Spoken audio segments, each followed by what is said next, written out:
Oh, there's Hisoka's associate.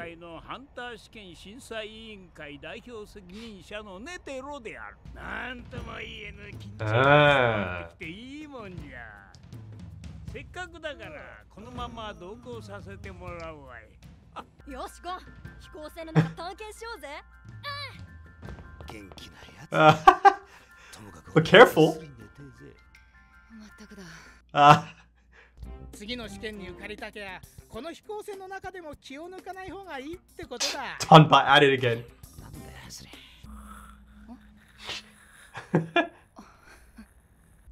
Oh, yes. ねえ、私は何人くらい残るかな。試験してて気がつかなかった。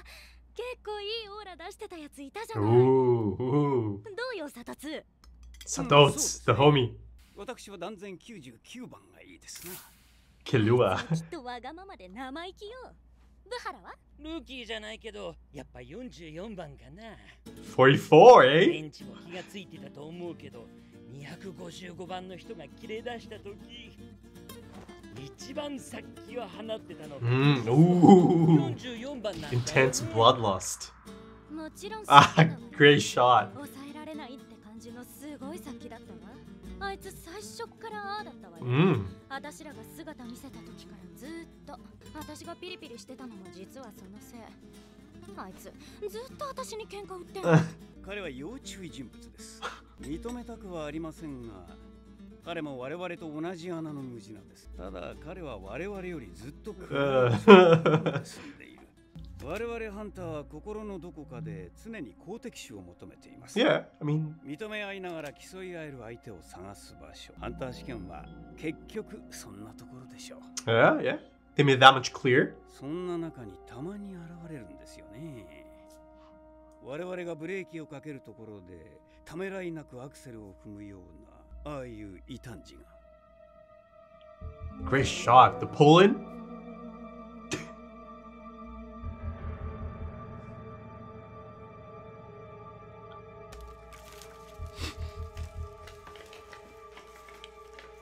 He's gonna grab a card.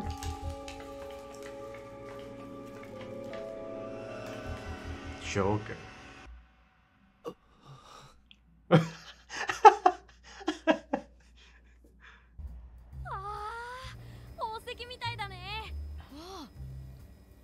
Nice. Okay. キルアのお母さんは何してる人？殺人鬼。ああ。両方とも？そこかよ。本当面白いなお前。Kind of adds up, doesn't it? マジ面でそんなこと聞き返してきたのお前が初めてだぜ。おかしいな。どこまでが本気かわかんないってのが俺のチャームポイントだったのに。But guns built different. 暗殺家業なんだよね。Yeah, okay, that really makes sense. そん中でも俺すっげえ期待されててさ、俺嫌なんだよね。人にレール敷かれる人生ってやつ。Okay, okay. 自分で決めるって言ったら親兄弟切れまくりでさ。母親なんか俺がいかに人殺しとして。I think a lot of us can relate to this. 涙ながらに力説するんだぜ。言って親だろ。グレーぜ普通。母親の顔面と兄貴の脇腹刺して家をんでてやった。今頃きっと血眼さ。来たら速攻返り討ちだけど。ハンターの取ったらまずうちの家族とっ捕まえるんだ。その首にかかってる賞金きっと高いぜ。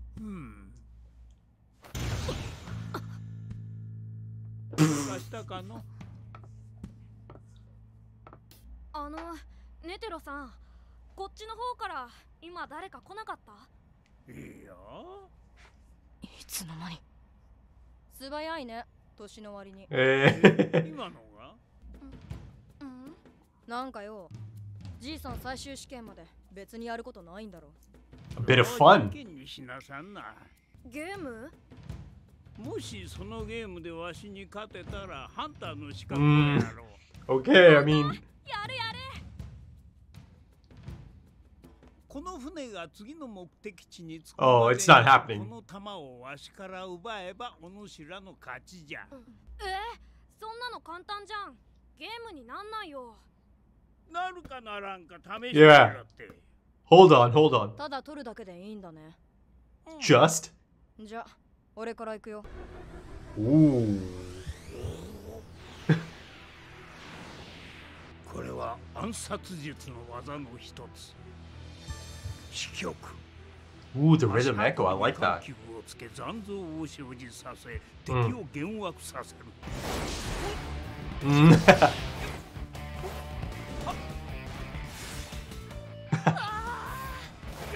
Of course, Gon's gonna love it.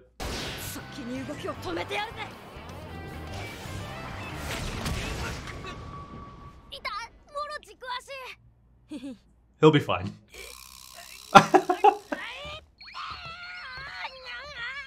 遠慮のない恐ろしくいい蹴りじゃ。常人の足なら粉々になっとるとこだわい。筒みたいだぜ、あのじいさんの足。 That's decades of experience and practice. 見た感じ素直な感じじゃが。 He sure does. For the most part. なかなかのダッシュ力じゃ。いや、わしと真っ向勝負は10年早いわ。かだまかだま。 Hold on. There you go. Oh. アホ！ジャンプ力すげえの分かったから、ちゃんと加減してくれよ。せっかくじいさん油断してたのに。まったくじゃ。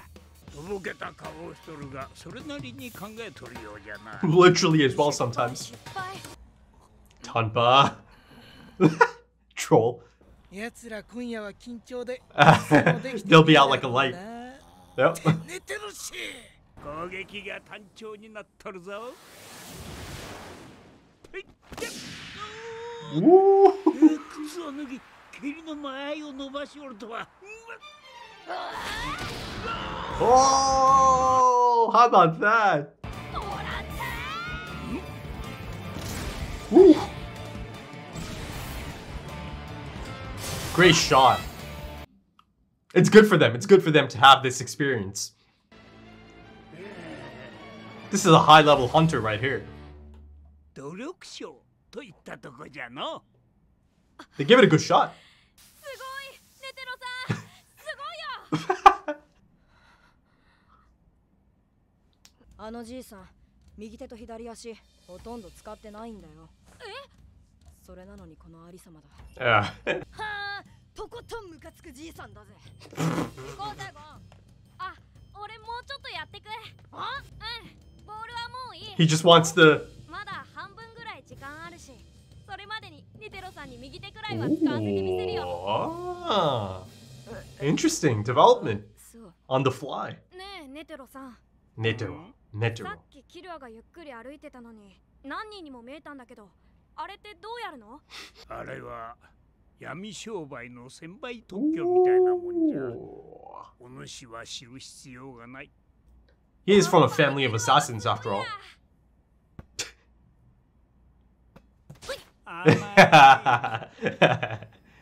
くっそー、すっきりしないな。 Hey. 仕方ないか。 ぶつかっといて仕方が。 Uh-oh. These dudes are done for. Oh. あれ以上やってたら、あのじいさん殺してでもボール取りたくなっちゃうもんな。 Ugh. Ugh. Where's that killer instinct, Killua? ボールを取りに来ると見せかけていい。あら。 This is great animation. Oh.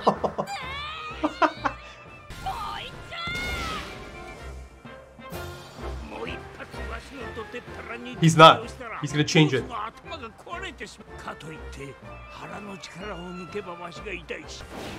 Ah. Yeah.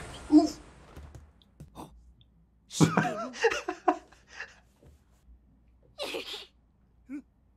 今右手使ったでしょ。 Ah, he did, didn't he?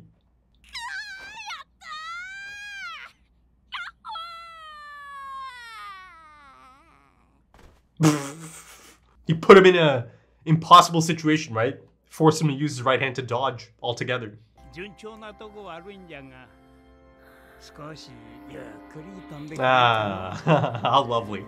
退屈しのぎに始めたゲームの中でゴンに何かを感じたネテロ。 Okay, episode 7. You know, I've got to say, I really enjoyed the staging of this episode, right? The setting of this episode, being on that aircraft. There is something magical about being in a confined space like that, isn't there? You know, be it a ship, again, in this case, aircraft, be it underground, right? Deep sea, outer space, living quarters and all that. I just love that type of approach to a setting. I mean, you know, by the end of this, right now, I kind of feel like firing up an RPG, like a JRPG or something, right? Because this anime kind of gives me that feeling. And, you know, I think I mentioned something really, really quite similar in the early days of Full Metal Alchemist Brotherhood. Same type of feeling here as well.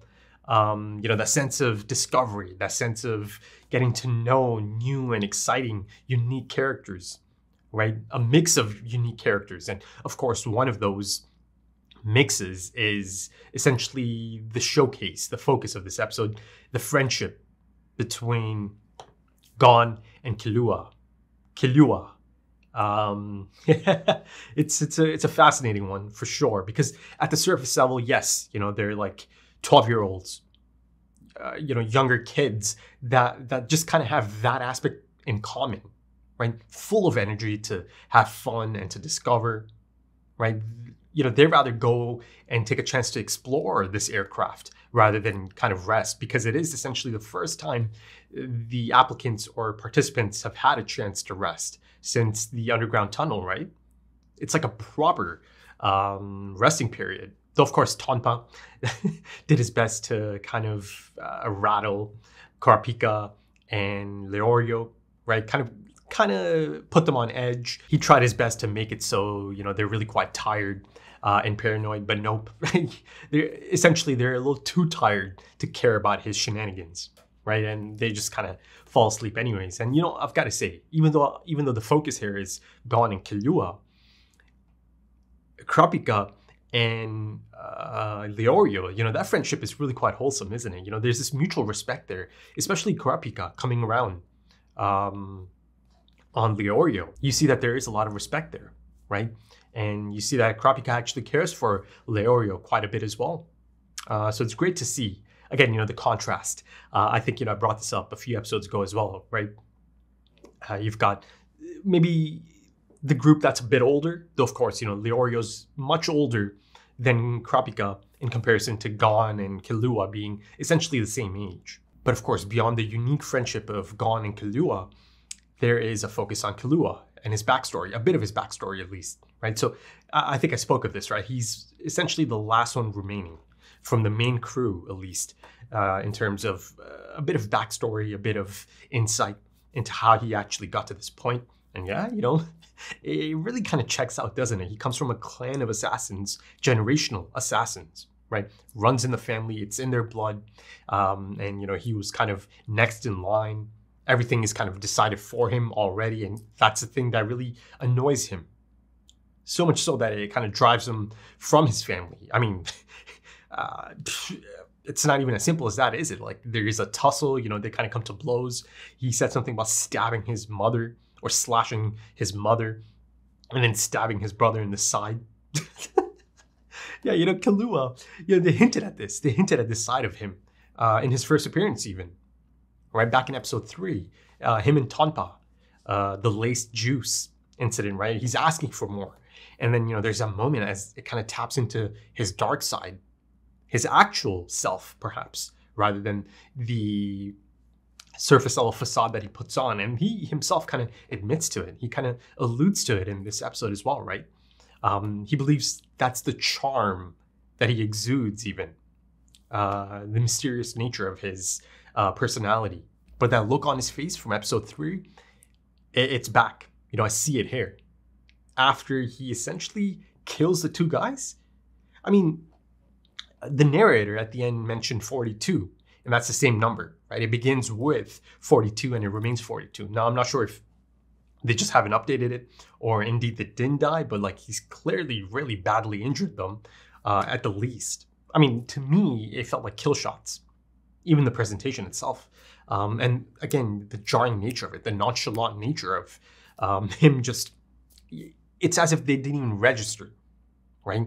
It was just this minor inconvenience. He killed them for this minor inconvenience. How dare you approach me even? Who the hell do you think you are approaching me, right? And at that point, he is in that frustrated stage, right? You see that he's prone to lashing out.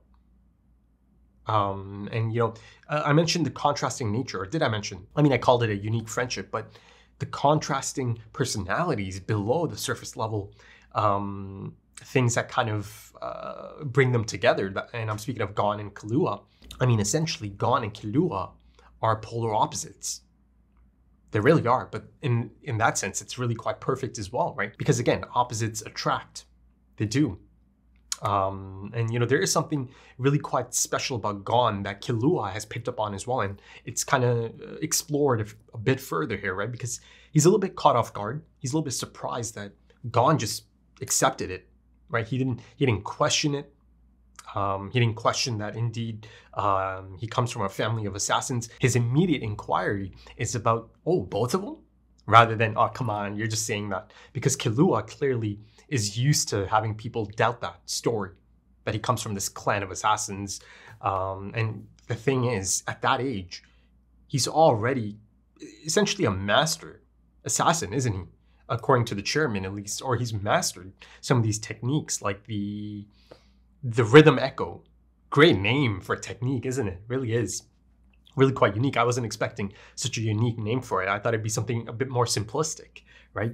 But yeah, at that young age, he's really quite established. So much so that the chairman himself has noticed. He's clearly kind of picked up on a few things about Gon and Killua, right? This is an old head. Right? He knows how to read people. He knows how to pick up on these energies. Aura is a term that is kind of stated in this episode, right? So it's canon. The idea, the notion, or the concept of aura, right? Exuding certain energies, and other established hunters, experienced hunters, are able to kind of pick up on these energies. And it appears that some of it is even by design sometimes, because apparently Hisoka was kind of exuding this bloodlust of his, right? He was telegraphing it in a sense that, sorry, I cannot remember her name, but she felt that she was being provoked. And that is one of the main reasons she was on edge, because of Hisoka.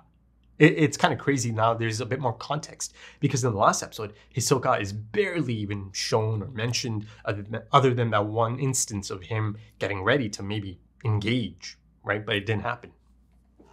So yeah, that scene is one of my favorites as well. The examiners in their special section, I suppose, almost kind of like the teacher's lounge, and they're really quite excited about the prospects of this year, the rookies, or the batch of rookies being an impressive one, right? It just felt so authentic. They all have their own picks. She picked the eyebrows guy, right? And then you've got Satotes, who mentioned Killua. He said, I'm partial to number 99, Killua. And then, of course, sorry, I cannot remember his name either. But he mentioned number 44, Hisoka. Listen, man, he's once again barely even a part of this episode, yet he almost steals the episode again. Or again, he's a scene stealer. Perhaps a bit of bias as well, because it's pretty clear now, 7 episodes in, I'm quite the Hisoka enjoyer, much like perhaps the gourmet hunter, the big fellow as well, right? There is something really undeniably magnetic about Hisoka on screen. The screen presence, and of course the character design itself, and the really unique personality, right? It makes you feel a little bit uneasy, but I like him a lot. I really like Hisoka as a character, right? I'm drawn to this character a lot because he's so unique, and because he is a little bit unhinged. Not a little bit unhinged, he's quite a bit unhinged. But in that sense, Killua is also kind of unhinged, right? The true nature of Killua is certainly on display here, I think. And the thing is, imagine Hisoka and Killua coming across each other, right? Because Killua also seems to have this insatiable bloodlust, right? That he is prone to lashing out. Much like how Hisoka took that guy's arms back in episode 3, right? Just for bumping into him. But the big fellow, Buhara, yes, I believe that's his name. He spoke of this coldest, most intense bloodlust that Hisoka is exuding, right? It's kind of unmissable. And like I said earlier, it feels like some of it is also by design as well, right? And, there is this understanding that a lot of these things are just inherent to experienced hunters. I believe Satotsu even kind of admits, there's a lot of similarities there. There's a lot of things that they share. And by they, I mean, the examiners and then Hisoka as well. Though he does kind of distinguish the affinity for darkness is far stronger in Hisoka. And like I mentioned earlier, they pick up on these auras. So yeah, there's certainly something interesting. The beginning stages of something interesting here in terms of the power scaling, in terms of power levels, right? In terms of how experienced hunters perceive other experienced hunters, right? And the things that they have in common. And this notion of hunters always kind of being on the lookout for worthy opponents, right? That's been clear for a few episodes now. It has. And I think I even spoke of this in 2 of my discussions at this point, right? That there is this mutual respect almost. But, as they're speaking of Hisoka and, that concept, he's building a house of cards, right? And then he himself tosses it down. He breaks it, right? So to me, that was kind of like a visual depiction of him perhaps, again, scouting these new and incredible talents, people like Gon, perhaps, right? Letting them build up, letting them kind of reach their potential, reach their final forms, and then take them down, and then bring them down, right? That's how I kind of look at it, based on the encounter that happened, that iconic encounter that happened. And of course, in true Hisoka fashion, I suppose, he lets out a moan right after he brings down that house of cards. And of course, the focus being the Joker card. And I think finally, Satotsu mentioned something about outliers and anomalies, right? So, of course, the topic at hand is Hisoka at that point, but there's certainly a chance of there being other anomalies, outliers present in the remaining participants. I'm speaking of people like Gon, someone who can definitely be distinguished as a bit of an outlier, right? See, the thing is, he does have elements of just like a pure, optimistic, innocent young child, right? He is the personification of optimism, essentially, right? And the epitome of this childlike innocence and wonder, right? He's got all of that. But then there is something else there. There's something really interesting going on there, right? Look at some of his reactions to Killua's story, his backstory about his family and how they kind of, don't really get along. And then it kind of resorted to them getting in fights and him slashing his own mother. Not much of a reaction from Gon, right? At most he's just kind of giggling and taking in the story, right? Nothing. There's nothing there in terms of a surprised reaction. To me, it felt like that Killua feels that Gon is essentially maybe the first person who actually understands him and continues to be a friend, right? And even though he was surprised that Gon just accepted it at face value, the idea about his parents being assassins or him coming from a clan of assassins altogether, I think he was kind of relieved or perhaps pleased that Gon is actually taking him at his word about, his family situation or background information. Because of course, Gon's own marvelous intuition makes him think that, Killua is being genuine about his background here. But let's kind of look at the contrasting nature of the two friends. And listen, I'm sure this friendship is going to throw up a lot of really interesting moments in this anime. I'm sure of it. On one end, you've got this naive and enthusiastic fellow in Gon in comparison to a more cautious and doubtful Killua, right? He's always kind of cautious and doubtful of his surroundings. You see, as a chairman kind of tested them, he did something, right? It's almost as if he telegraphed that intention.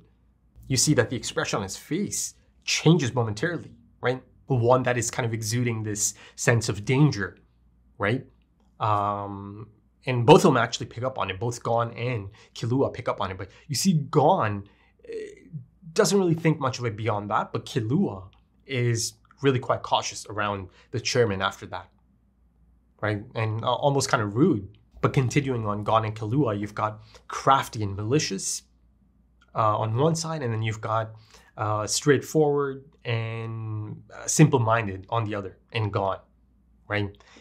You even kind of get to see how they handle failure or a bit of a dead end, right? You see that even though Killua is really quite realistic about it, he is a realist, even though he understands and accepted that, yeah, okay, I'm not at this level yet. I'm just not, and it's going to be silly for me to just, kind of keep at it for hours. I'm just going to go. I'm just going to quit for now, right? He lashes out. He's really quite angry about this whole thing, this whole situation. It brings out this temper of his. And, that is something you have to kind of look out for, right? That temper of his and how he lashes out and how he's open to lashing out so easily, right? Discards lives so easily. But, the crazy thing is it doesn't feel like Gon is going to, stop being friends with him or anything if he does find out about this, that he just killed 2 guys just like that. I don't know. It just doesn't feel like Gon's just going to be like, oh, okay, I can't be friends with you anymore. I don't know. Like I said, there's something really unique at play here. And this is something the chairman himself also kind of surmises or understands, right? Yes, he might be simple-minded. Looks can be deceiving for sure, right? But there's something else going on here. He uses his head. And I feel like that is going to be something that could kind of work in Gon's favor throughout the span of this story, right? That looks can be deceiving aspect, right? He's a quick thinker. He can think on his feet. He can think out of the box. He can change his motives on the fly at a moment's notice, right? You see that even though it's clear that they're not going to be able to get the ball off of the chairman, he decides that, okay, I'll just kind of change my end goal into something more manageable. He looks at it as a learning experience, right? He does not get frustrated. Like I said, he is optimism personified. And that smile, oh my God, that smile. It's impossible not to just smile the moment you see that smile on screen. But, like I've kind of talked about earlier, in earlier discussions, I hope that smile doesn't get twisted, that he doesn't lose that smile, right? That being said, I can see down the line exactly that happening. This unbreakable optimism, it might be tested. It definitely could be tested because if hinted at it, they've already kind of set that up, that they could be in those types of situations down the line. So ultimately, they both took something really different from that encounter, right? It was really quite a fruitful encounter for Gon by the end of it, and he's just kind of out like a light. And there's a wholesome moment, right? As the chairman kind of asks the drivers, I guess you call them, right? Yeah, drivers, to slow it down a bit. Just slow it down so he gets an extra, 30 minutes or so perhaps of sleep. But Killua felt that he had to remove himself from the situation because he felt that he might have attempted to kill the chairman. And I thought that's kind of cute that he thinks maybe he can kill the chairman. I mean, they're showing us he's quite capable, but I don't know, you could just, it's that age-old trope, right? Of these old heads, these experienced old heads, people in high positions, right? They've spent decades, right?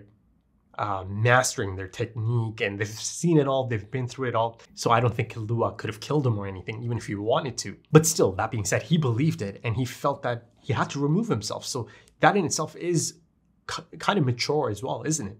He just makes the choice to remove himself from the situation altogether. But I like how Gon didn't follow him, because you see that there's this, I don't know, it's always Killua saying, come on, Gon, let's go. He's always trying to lead Gon as well. But this time Gon's like, no, I'm going to hang back. There's much to do here. I'm going to make him use his right hand. And I love how he actually made him do it, right? He kind of telegraphed the headbutt, right? He took the hit and it hurt clearly, but then he telegraphed it again that he is going to do it a second time to force the chairman's hand, the right hand specifically, or in this case, right? So I love that. Again, looks can be deceiving. He might appear simple-minded, right? And he is, and in many cases, he is really quite simple. But, there's something else there. He is the son of clearly an established hunter, right? Jing, that is. And also, speaking of Jing, you kind of get to see the two different parenting styles on display. Jing has not been in his life, in his son's life, and kind of gone to do his own thing, right? He's open to doing anything that he really wants to do. Ultimately, he decides to be a hunter as well. But then you have, on the other end, this really handpicked, future decided type approach by Killua's family. And, I said a lot of us can kind of relate to that. And by a lot of us, I mean people from a certain area of the world, essentially, right? It's a cultural thing. And I think, in Japan, clearly it's a Japanese anime. It is a thing in Japan as well. It's essentially a bit of a commentary on that only a certain type of job is going to be acceptable, that there are these established set of rules in a family and that you kind of have to be on that path that's been selected for you. Otherwise, you're going to be considered a failure, or it's just going to be looked down upon, right? And yeah, I like that aspect of it for sure, that he felt that he was trapped and he just kind of wants agency in his own life, in the path that he is going to follow, and he is doing it, right? He's doing it. Killua, that is.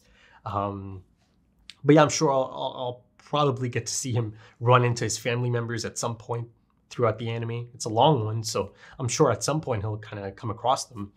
Hell, he even wants to kind of take them in for bounties, I think. But yeah, that reminds me of the animation. A lot of really cool moments here, standout moments of animation in this one, especially during the fight sequences. So, that's really promising. It is, to see that already. But yeah, I think that should do it for this one. Really enjoyable episode. Really was. And again, it had its really fun moments as well. The comedy is certainly really quite enjoyable. I mean, I definitely get a kick out of it, for sure. It has me laughing out loud at multiple moments throughout an episode. But yeah, on to phase 3, I suppose, right? Or the location for phase 3. But yeah, if you enjoyed that, consider dropping a like, consider dropping some comments, give me your thoughts. If you're interested in early access to the next few episodes right now, or perhaps even timer-based full length or full opacity, consider checking out the Patreon page. The links are in the description and the pinned comment. If you do want to potentially support the channel, there's also links to social media, things like Twitter or Instagram, if that's your thing. But yeah, thank you so much for joining me, folks, and thank you for your time, because time is precious. It really is, and I do hope to see you again soon for episode 8. Until then, take it easy.